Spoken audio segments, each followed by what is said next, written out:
let's get to our featured speaker tonight, Ina Masten. Ina has over 35 years of professional experience in all areas of accounting and finance. She has a bachelor's degree in accounting and a master's in computer information science.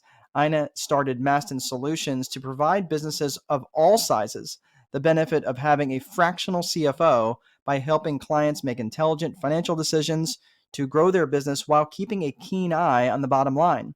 Her patience and determination ensure that every client is treated with respect and integrity.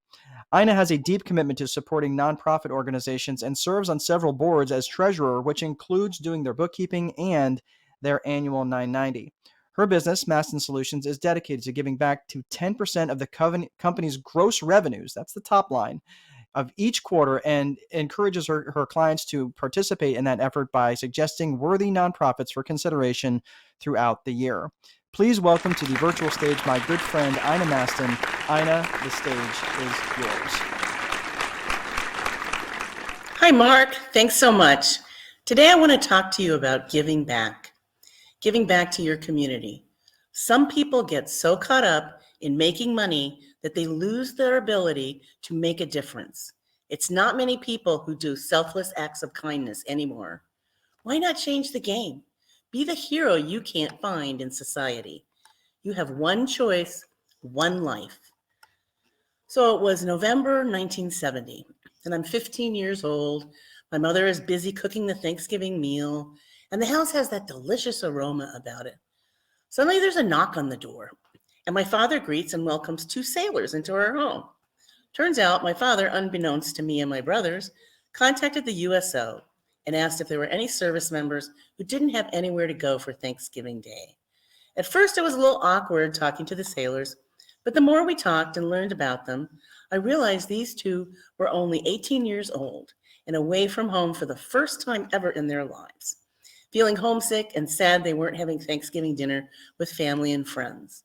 So we had a great meal, we played cards, watched football, and when they got ready to leave, they told my family how much spending this day with us really made an otherwise sad day into one where they felt part of a family and appreciated our kindness in inviting them to share our Thanksgiving Day. It was at that moment we understood why my father did this and how such a small gesture could make such a big difference in someone's life. So what gives your life meaning? Why give back to society? Well, it can actually make you feel better. There's opportunities to meet new people who believe in the same causes you do, and overall, it gives you purpose. So help others. To help others, that might be simple as opening a door, paying for someone's Starbucks order when you're in the drive-through line. Something so simple can make such a big difference in somebody's day. It can turn their whole life around. You never know where somebody's at. Paying it forward. So there was this homeless man in this parking lot where my husband and I had come to meet some friends at a restaurant for lunch.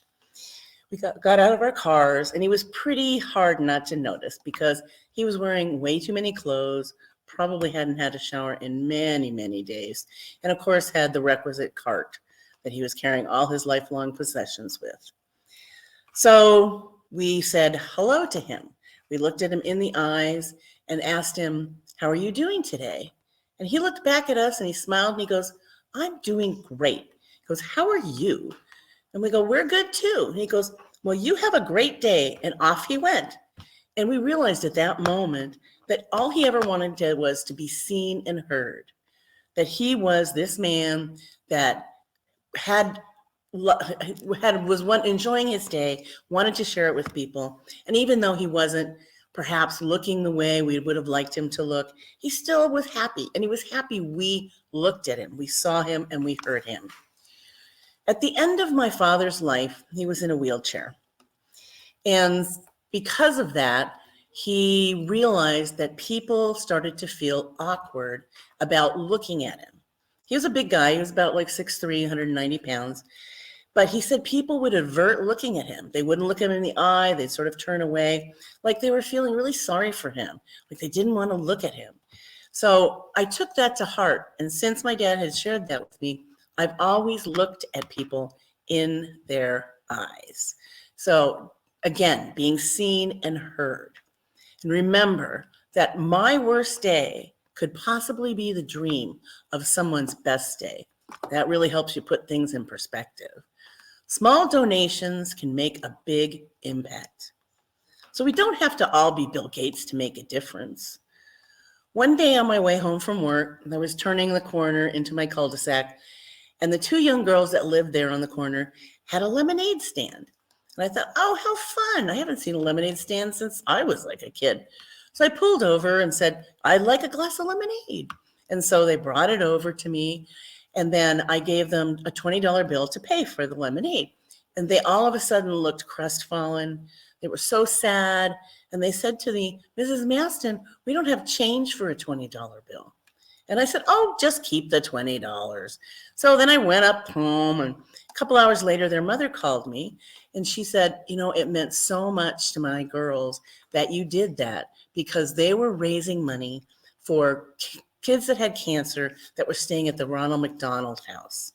And they had a goal. It was a modest goal, but the $20 put them over the goal. So they were able to give back. And at a young age, they couldn't have been more than like 8 years old. They already knew the value. They could make a difference in someone's life. So I was so thrilled I was able to do that. So then I saw this story on TV recently, and it was about this gentleman that lived in Harlem, and he had this nightclub. And during the pandemic, obviously nobody's going to a nightclub. So he thought, well, how can I pivot? What can I do? And he came up with this fabulous idea. He turned his nightclub, he kind of refurbished it, repainted it, kind of made it look a little brighter, not so dark. And he made it a place where in his neighborhood, people could come and sell their wares, whether it was food, whether it was something that they made, clothes they made, or jewelry they made, any number of things. And it became hugely successful. And he had people from all over coming to this place. And it got people in the neighborhood together. He felt all of a sudden, now my life has meaning. And so what he did, he opened up 6 more of these stores throughout the New York City area. And they've all been extremely successful. And again, bringing neighborhoods together. Microloans. So microloans are kind of an amazing concept. There are people in like Pakistan and India that are in these small towns that are away from so much and don't really have any way to really make money for their family.